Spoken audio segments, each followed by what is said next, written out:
Hello everyone, how's it going today? We've got a comparison video for you. I don't do a lot of these here on the channel, but we've got doing a quick comparison between an older BMW and a newer one, right? So we're looking at oil head versus the new water-cooled S1000R. Woo!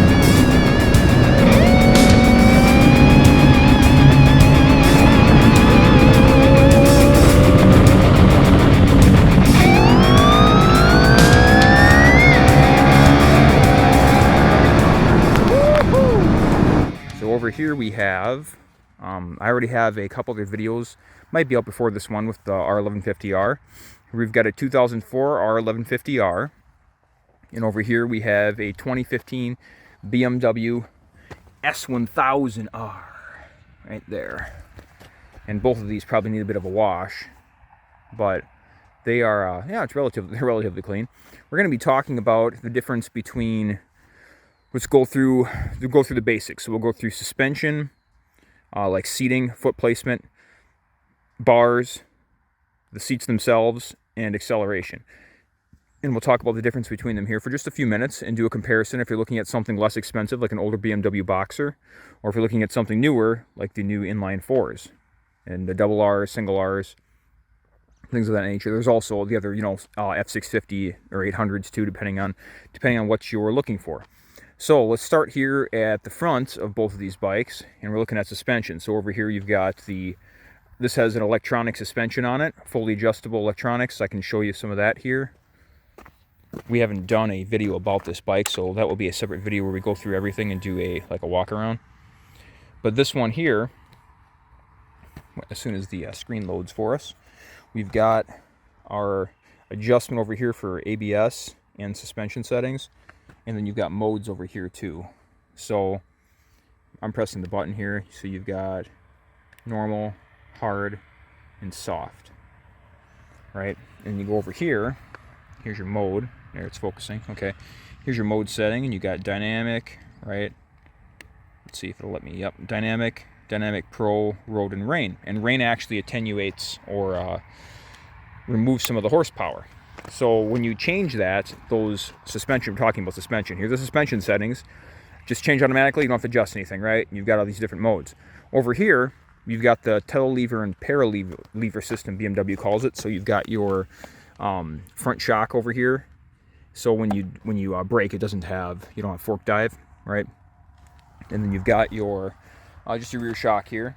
And out of the two, which one is a smoother ride? Well, believe it or not, the 2004 is smoother. That is a smoother riding bike by quite a margin. This is more sporty, of course. I mean, that's what it was meant for. But it is relatively comfortable in the soft settings, but it doesn't absorb the bumps like that does. Not quite the same. And as long as we're talking about this comfort here, let's go right to the seat. So the seat here, it's a smaller seat, obviously, right? But it is much more firm and it supports you when you're, if you're trying to hang your leg off and drag a knee and stuff like that, which you shouldn't be doing in the street anyway. But if you're riding this on the track, it's more supportive for that. And this is a lot cushier, like a lot. There's a big difference here, and it's a much larger seat. So if you're going to be riding with a passenger, this is the winner here for that. I've got a little bag on the back here with some stuff in it, but the passenger seat on this is quite small. If you can see it there, it's fine for short rides. If you're gonna do short rides, I've heard it's okay. I haven't had a passenger in this bike, but yeah, it depends on what you're planning on doing. If you're going long distance, that's it. If you're gonna go to the track and hit some twisties and stuff, this is pretty awesome for that, right? And let's go to the bars here. We'll do bars next. I have a set of risers on here, 2-inch rocks risers, which have been absolutely excellent on this bike. But these are pretty low. I mean, for me, they're pretty low stock. So you're going to be leaned over quite a bit. These over here are upswept a bit. If you can see the 2004's levers here, don't know if you can see it from a cockpit angle here. They're upswept quite a bit. There's still a little bit too much of a lean on this bike, in my opinion, for a touring bike. They've kind of given it a halfway kind of sporty lean, sort of. There's a little bit. It's not bad. There's a little bit of cant, but this has a lot more. Unless you put a riser on it like this, which brings you up. But I would say, even with the riser on it, those bars are probably a little closer to you, but it's kind of a toss-up now between the two. All right, let's move on to the pegs. So the pegs here, these are both the stock pegs here. I believe they are non-adjustable. So these are not like rear sets like, you know, you'd have on a sport bike. These are pretty comfortable. I've never had any knee or leg cramp problems on these at all. I just haven't. This is pretty comfortable for me. You come over here. This is even more so, at least the way it feels to me. This feels even lower, and maybe, I don't know, there's a little more leg room here. At least that's how subjectively it feels that way to me. And the pegs are cushioned here as well, if you can see that. Yeah, the new 2015 are not. So this will absorb a little more of the vibration for you. And compared to here, these are studded, so when you're hanging off the bike and going through corners, you stick pretty well. I've had an issue with these, though. Just me personally, might be the kind of shoes. I've got built shoes on right now, but my shoes like stick on these, and then I'll move my foot to like readjust something. It might be just bad technique I have, or it could be because this is upswept a little bit right here. But like my boot like pulls it up or something. I don't know what the heck's going on with that. But if I was going to keep this real long term, I would probably just get you can get custom pegs. It's not a big issue.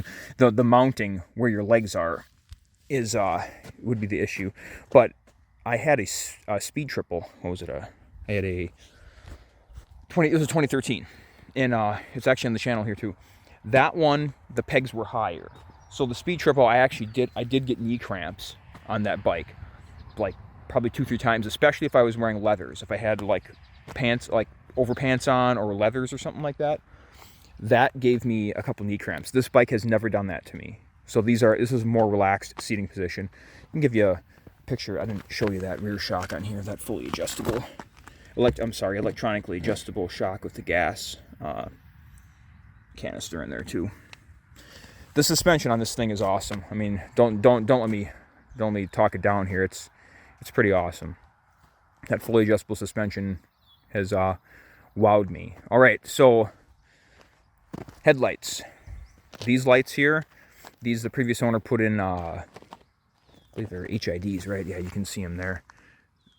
They are not the old school incandescent. This is the new LED HID headlights, and they are real bright. He also did the mod where you can have the bright and depending on where you live in Europe, you can when you turn the brights on here, right here, right. The low beam stays on with the bright. Here in the U.S. from the factory, if I understand it correctly, they do not, right? But this one does. This one has the mod, so they both stay on. And it will illuminate everything. Like you will not have a problem seeing. But this bike is no slouch. The 2004 is no slouch at all either. I need to wipe this guy down, which I'll do soon. But this huge headlight here, I was expecting this when I bought this to not be that great at night because it's an older bike, right? But man, oh man, this thing will light up the road like a boss. In standard or bright. I was thoroughly impressed by this stock light, and I'm not saying that lightly. I was thoroughly impressed. I guess it comes down to, well, this is shaft drive. Yeah, let's do this too. So this is a chain drive and this is shaft drive. Technically speaking, this is lower maintenance, but I've replaced all the fluids in this, so I had some maintenance on it. This, you need to do your chain maintenance and such, which this is, I'm going to be doing a new chain and sprockets on this soon. But if you want lower maintenance, this one's a little lower maintenance. But, I've heard some stuff about BMWs where there's a problem. Where is it? Right here, where the shaft ties into the transmission, that the shaft doesn't go in deep enough into the transmission to be lubricated properly, and it relies on grease that is applied here in this area underneath here where I'm pointing. And it's not actually lubricated by going into the transmission with the transmission's gear oil. So that can be a problem over time. From what I've heard, I've never had a problem. I've never I don't know anybody who's had a problem, but I guess it does happen sometimes, so there is that. What's next here? Brakes. All right, we got Brembo brakes on the 2015 S1000R. You got front dual discs right here, and you've got your rear single disc right there. Okay, the 2004 here, you've got single disc in the rear, and check it out. You've got dual discs in the front in the 1150R. And I'll tell you what, this 2004, this will get you stopped.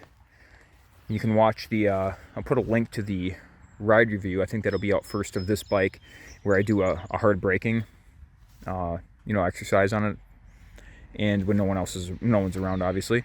And man, this thing will haul you down. But there's no ABS in this version, so this thing, the brakes are absolutely excellent in this bike, and it's got ABS, so there is no problem. I never worry about stopping with this bike, or stopping too quickly, or having anything lock up, because this is top-notch brakes. What else here? This has cruise control right here. The older bike does not, unless you get a throttle lock for it. No cruise control. They both have heated grips right here on this bike, and on the older bike here, the newer bike, you've got your heated grips right up here, which is very nice if you live up in cold weather, and I live in Wisconsin, so that is excellent. As far as value goes, I think we'll end the video with value because they're getting a little long here. I guess it depends on what you want to do. Like I said in my previous video, if you've only got one bike, you could only have one bike in the garage, I would probably go with either, this 2004, the 1150R, or go something newer if you want ABS, and go with like the R9T if you can afford it, or one of the models in between this and the new R9Ts. If you only have one bike, because you can kind of do everything and it's pretty comfortable. But if you ride mostly back roads, or maybe you want to go to the track a little bit, or you're doing in-city stuff where you've got gridlock you're going to be sitting in, and you need a radiator that can cool this motor down, right? Because that one doesn't have one, and you probably don't want to be sitting in gridlock constantly. Then you'd go for something like this. But the problem is the price difference here. I mean, the Blue Book on this is probably 10 and a half, and the Blue Book on that is 3.5, depending on, the Blue Book on these don't reflect real values right now, because these are in demand, and if you got low miles like this one, you can, it'd be 4,500, 4,000, but it's still a far cry from 10 and a half, 11, right? So it depends on what you're looking for. If you want all the rider aids and electronics, you've got to go newer with bikes. But really, for value-wise, just raw value, like motorcycle, if you want motorcycle, right, I think the answer is that. If you just want motorcycle. But if you've had a few bikes and you're looking for something to absolutely light your hair on fire, you probably should end with that. Acceleration. There is no comparison. This is a great bike. It's quick, but this will pull the G's on you. Like when you get this baby, you get this thing beyond 8,000 here, you get up 6, 7, 8, you start getting up in 7, 8 around there, and you crank that. Oh man, let me tell you, take you directly to the moon with just a little crank. You go right to the moon. But that being said, if you keep it, hang on here. Looks like I accidentally flipped my screen. So you were looking at my hand. Let's try that again. Yeah, so if you crank this, it will take you directly to the moon and back, right? But if you're easy on it, you can even put it in depowered, in rain mode, and go down 110 horse, and you're just easy on the throttle here. This will not jerk you around like the MT10 does, right? But is it for a new rider? No, it still isn't. So there's kind of a little comparison video between the older BMW, like a Boxer, and the new inline 4. There's a lot of differences. I would say riding them both, I would say they have less in common than they do in common, if that makes sense to you guys.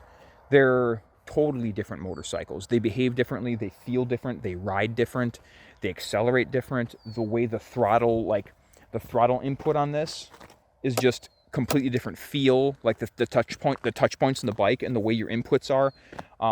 The brakes are closer than you would think, as far as with the new pads too. They feel closer than you think they would on bikes of this many years in between. But they don't have a lot in common other than having the same brand, right? So you really need to get out and ride these and try them for yourself. Otherwise,